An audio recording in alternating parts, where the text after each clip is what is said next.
This is Jamie Dyer welcoming you to another edition of the Quo-Cast.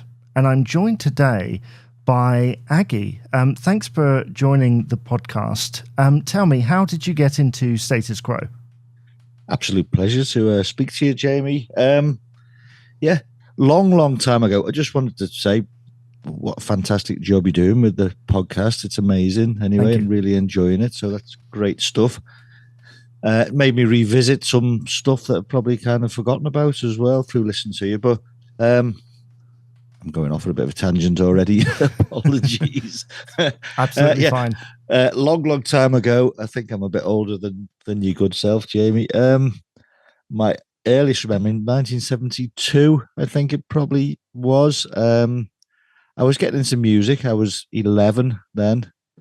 My earliest things was I was into Glam Rock, Bowie and Slade and Sweet. Starman was actually my first single that I bought.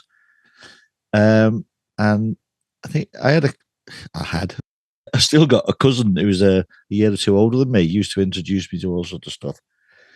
And he played me Paper Plane. And I was like, wow, I really like that. Love that. And then I think that was Pile Driver released later in 72. Can't quite remember the timelines, but he got the album Pile Driver and played me that. And I was just blown away by it. Just thought, this is fantastic. The sound, the imagery of it, the whole thing. I just loved it to bits.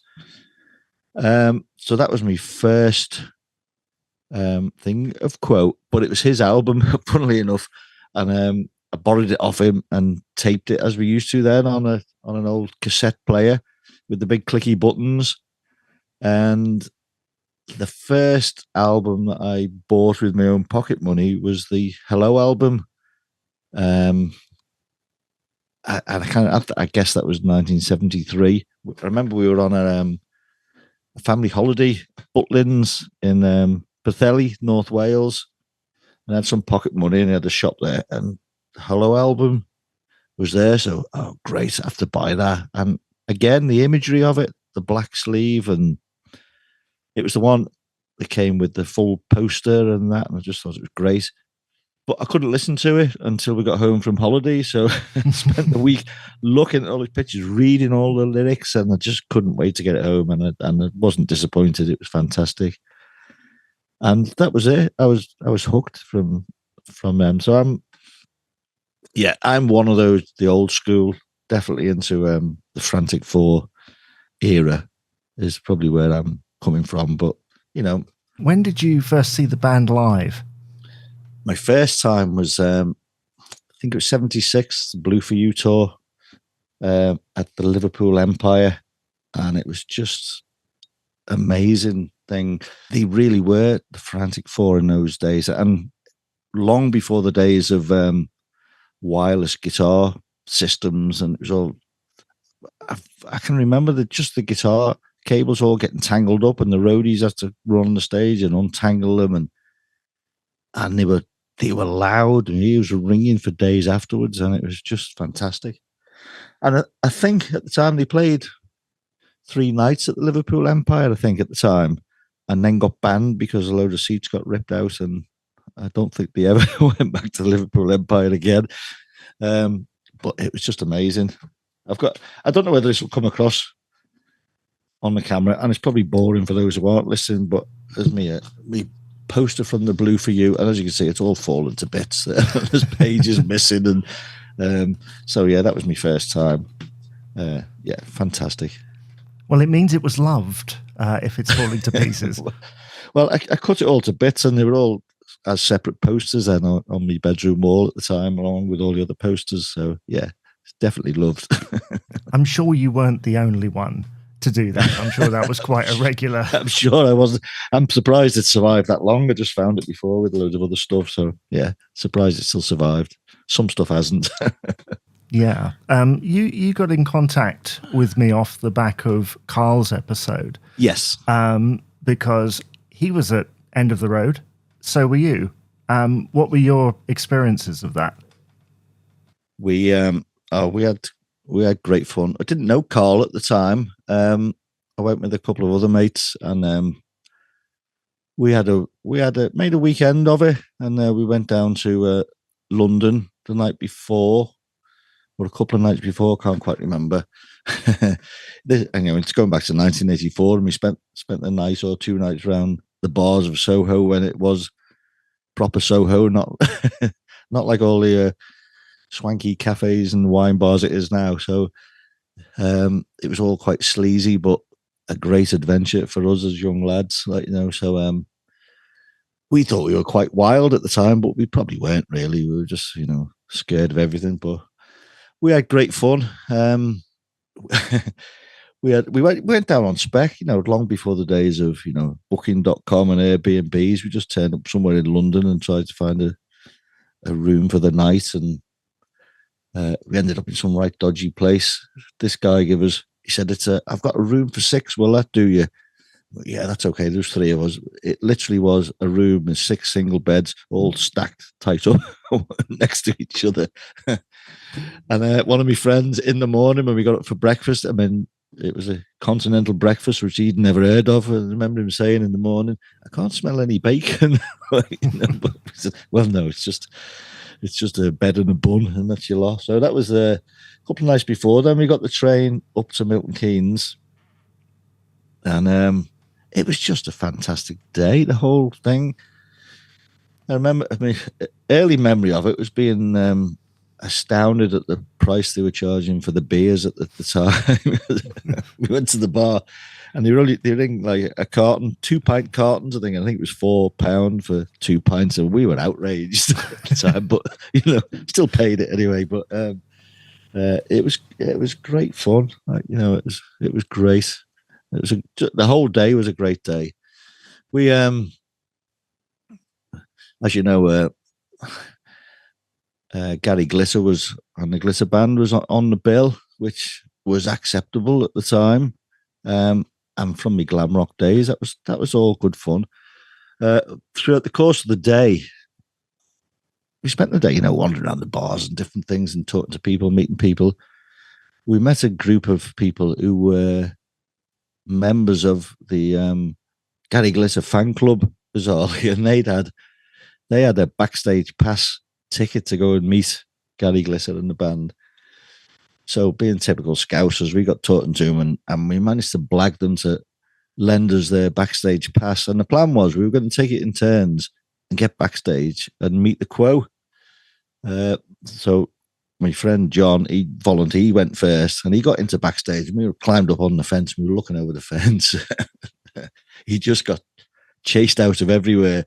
And the tale that he tells us was that he bumped into Rick Parfitt, who not very politely told him to get lost and what you're doing back here and bugger off and that, and he ended up, one of the security guards got him and chased him, and he showed him the Gary Glitter pass. So he got chaperoned in that direction, ended up in Gary Glitter's caravan, sitting next to Gary Glitter, which he wasn't very happy about. He did get to meet Rossi though, and Rossi was cool, and he gave him a signed photograph and all that. And then we got the pass taken off us, so nobody else was allowed backstage. Maybe we saved all those young fans from something. Who knows? So, but yeah, the Quo were it was fantastic, and I think Carl mentioned on his episode we didn't realise that we thought it was the end of the Quo, so we had to be there, and it was just great. And we were quite near the front, sort of the Alan Lancaster side of the stage a bit. If you look at the videos from the end of the road, I don't know whether you ever recall, there was some lads in front of us, they had a massive big flag that said something like Blackpool lads all say hi, or hi for the Blackpool lads. Well, we were right behind that, and the blooming flag was a pain because we couldn't see anything. But fortunately, they took it down anyway, and Quo were fantastic. It was brilliant. Yeah, so it was all in all, it was a great day, and we left the end of the gig, and then ended up having to sleep on the station platform at Milton Keynes because we'd missed the last train and wait for the train home to Liverpool, and all good fun. It was great. I couldn't even remember. This has survived as well, Jamie. Me ticket from Milton Keynes, and there you go. And it's, I couldn't believe it. £10 for the ticket. That's amazing, isn't it? 2 pints of beer was nearly as much as a ticket for the gig. So that was great. It was fantastic. I think we all thought that was the end. I never went to Live Aid. I know Carl was at Live Aid, but I vividly remember watching it. We had to make sure we're watching that to see the Quo start it off, and that was great. But I didn't think anything would come of it. I have to admit that when they reformed then, and with the new lineup, that was one of my little downsides. I wasn't completely sold. I think they did they do the single Red Sky came out first before In the Army, I think, and I quite liked that. I thought, oh, that's all right, that's good. I wasn't a big fan of In the Army now at the time, although, as I've mentioned, this love-hate relationship, I've grown to appreciate it now, and it's great. We did go to Nebworth to see Queen in '86, purely to see Quo, really, and it was all right. I wasn't massively impressed.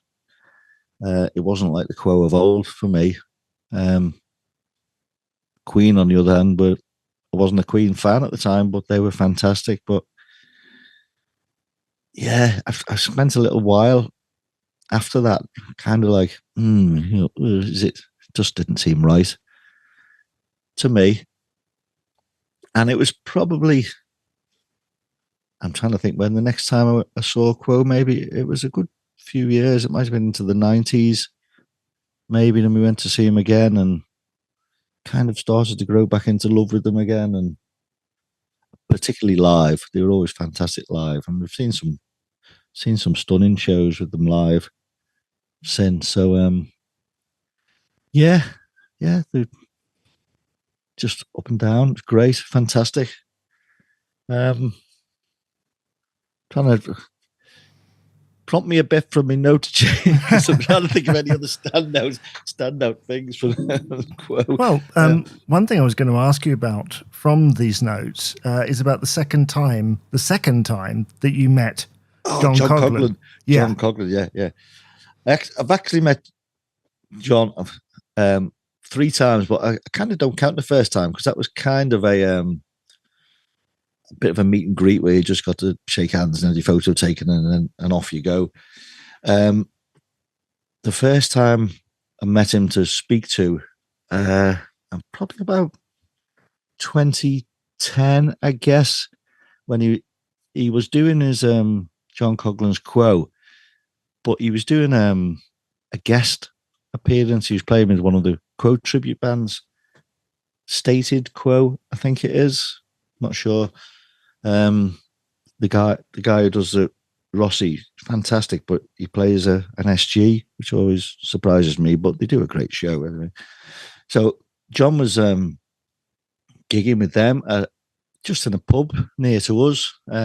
Sadly, no longer with us. The pub in just outside Crewe on the banks of the canal. We went along. It was one of these pubs where it was all rock music and big grounds at the back, and you could camp overnight and get rotten drunk, and it was great. I was kind of quite starstruck about, am I actually going to meet somebody from the Quo? And I remember going to the pub and he was there having his tea, having a beer, and I was, yeah. Unfortunately, I did. Maybe it was nerves or whatever it was, but I did get quite drunk, and we got to meet him after the show. Now, my brother-in-law, who, as I say, it was on the canal side. He's got a canal boat, and we were camping. And we went into the back room, and John was meeting people and chatting. And all that. He was chatting to my brother-in-law, and my brother-in-law was like chatting away about canal boats and things. And bearing in mind, I was quite drunk. I said, "You don't even like bloody Status Quo. What are you doing talking to him?" Apparently, I was quite out of order, but I was just a bit peed off, that he'd muscled in on one of my heroes. So I was ushered off out the way. A couple of years later, with our band, we do a lot of 70s weekends and things, and we were on the same bill as John Coghlan's Quo. So we were there in the afternoon. It was great. I had to go and see John, and the band were great. Really enjoyed it. John came off stage, and one of the lads out of our band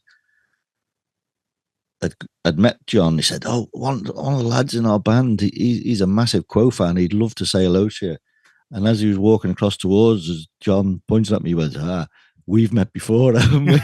I had to hold my hands up and say, "I'm awfully sorry, John. I must apologise. I was quite drunk." And he went, "Don't worry about it. We've all been there." And he was an absolute delight. We had a beer and we had a chat. And at that time, he was telling us about the Hello Quo, and he was telling us about the Frantic Four getting back together, and it was all around that time. And yeah, he was a lovely bloke. He was a smashing bloke and very forgiving of my drunken behaviour as well. So yeah, that was all good. Just to deviate off for a moment, it might be a different band. Tell us about the band that you're in, or the music that you play. Yeah, I'm in a band called Koo Ka Choo. It's 70s glam tribute band. We've been going 25 years now, and we do kind of it's a bit like the Kiss makeup. It's full wigs and makeup and costumes and that. So we do all that, but it's all the British glam rock, Slade, Sweet, Mud, T-Rex, all that. And yeah, it's great fun, and we've done really well out of it. We do all the 70s weekends, and we used to go to Germany a couple of times a year and do all the army camps. And yeah, we don't used to be really busy at it, but we're getting older now, I think, slowing down a bit, so we're a bit more selective. Did a great gig a couple of weeks ago down on the south coast, down at Bexhill. That was a 70s themed weekend they had, so that was great. So yeah, we've done really good. So yeah, still enjoying it, but not as busy as we used to. Now, a few years ago, probably 20 years ago now, we were on the same bill as Quo, but not actually on the same day. So we never actually got to meet them at the time, but it was a great thrill to just be on the same bill down in there was a gig down in Chichester. I don't think it's still going anymore, sadly, but it was fantastic. It's called the Real Ale and Jazz Festival. Yeah, that happens to be my birthplace, Chichester. Oh, really? So wow. Yeah, wow. I don't think they've done that for many years. Yeah, that's a shame, because it was a fantastic event. I think they do other things now, like Pub in the Park and things like that now. Right, was it Priory Park or something, if I remember? Yes, Priory Park, yeah, it was fantastic. And they had used to put a massive marquee up, and then with another marquee attached with all the real ales, and we did it twice, and it was fantastic.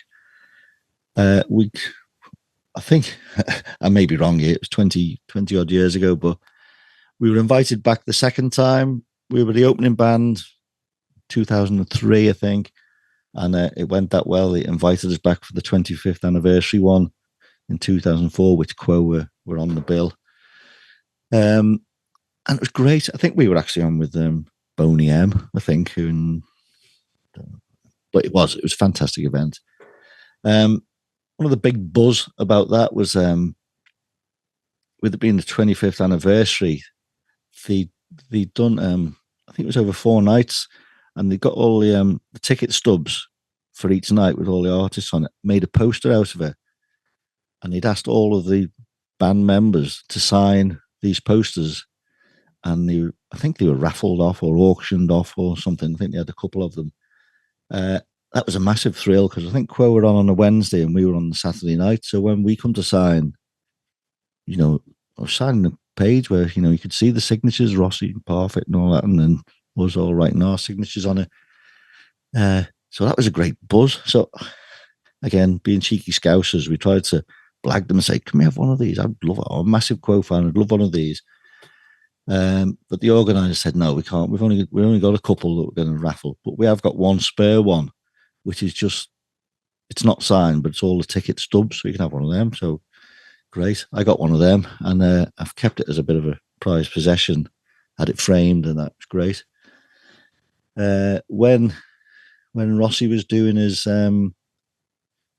recent solo tour, Tunes and Chat, I think it was, went to that and did the meet and greet with him. I met him a couple of times, and he's great, and he's. But this time I took this poster with him, and I said to him, "I've got a memory test for you, Francis." And he was intrigued. So I showed him the poster, and he was like, "Oh, I don't. Can you remember it?" He said, "I don't think I can remember it. Where was it?" I said, "Chichester Real Ale Festival." He went, I'm not sure. He did say, that's more Rhino's thing. He's into his real ale. Anyway, I told him the story about all the bands signing it. So I said to him, "I'd like you to sign on your bit of the stub. And if you don't mind." And then he was quite amused because I borrowed his pen off him so that I could sign it as well on our ticket stub. And he said to me, "You're trying to recreate it and get everybody to sign it. You might have some trouble." So I've now got it in the frame with his signature and my signature on our relative tickets, which is great. So yeah, so that's a shame that's not going anymore. But it was a great thing.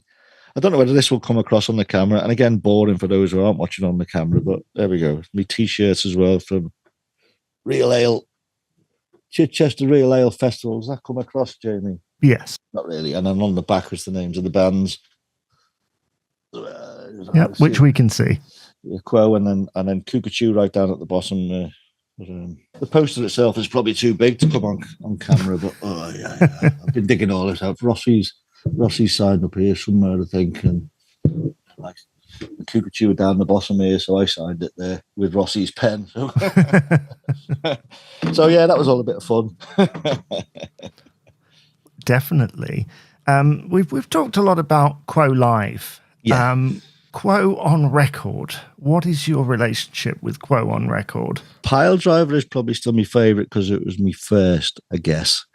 And I just love the rawness of the energy. But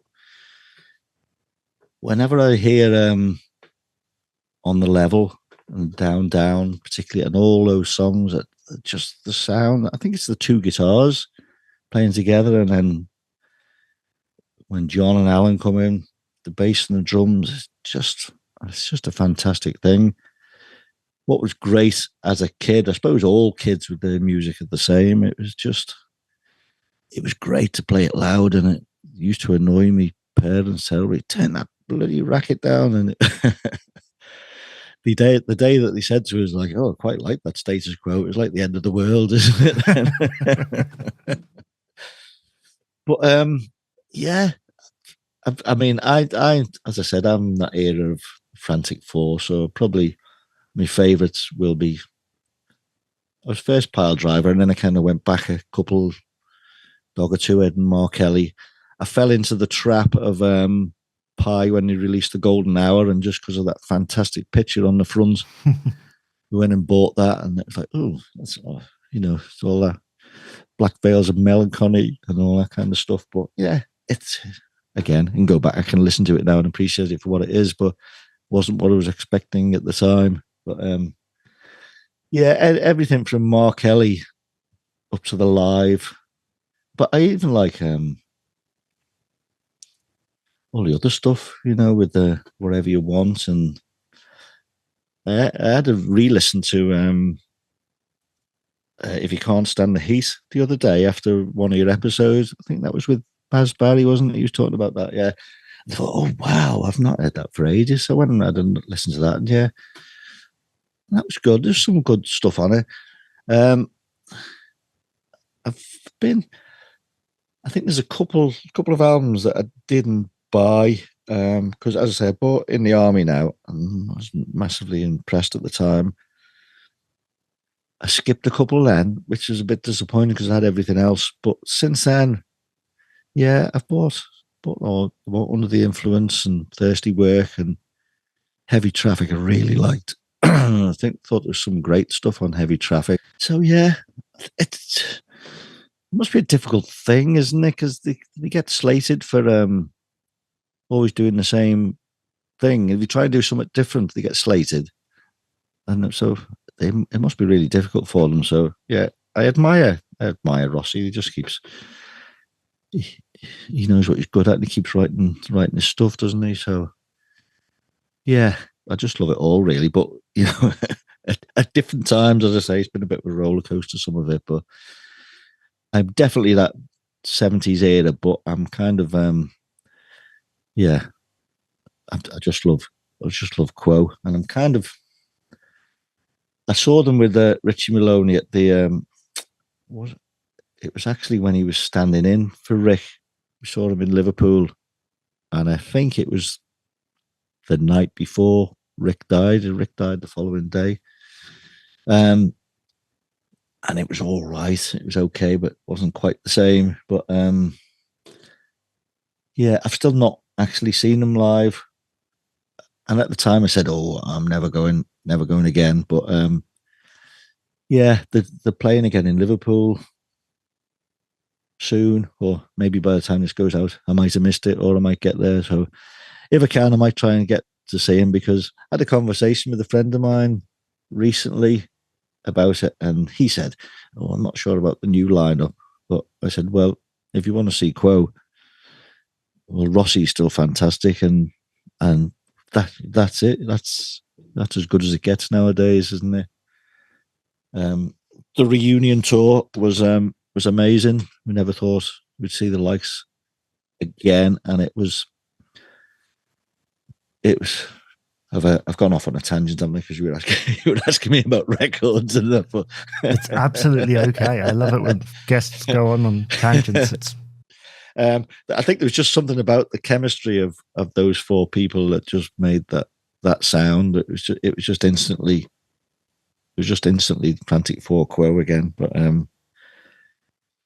yeah, I listening back now, going back to the records, I appreciate what you're trying to do with production wise and different techniques, and things get more modern. I had to listen to some of Backbone the other day, and there's some good songs on that. It wasn't, for me personally, sounded like a drum machine, a lot of the drums. Whether it was or not, I don't know, but I'm old fashioned. I like the sound of real drums. They don't have to be perfect, but some of the tracks were great. Some good stuff on it. So yeah, I think Francis is a great writer.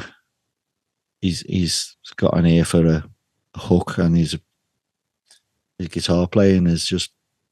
It's been said before many times, isn't it? Massively underrated. He just does some amazing stuff. So he's fantastic. Did you go and see him on his tunes and chat thing yourself, Jamie? I didn't. No. He was really.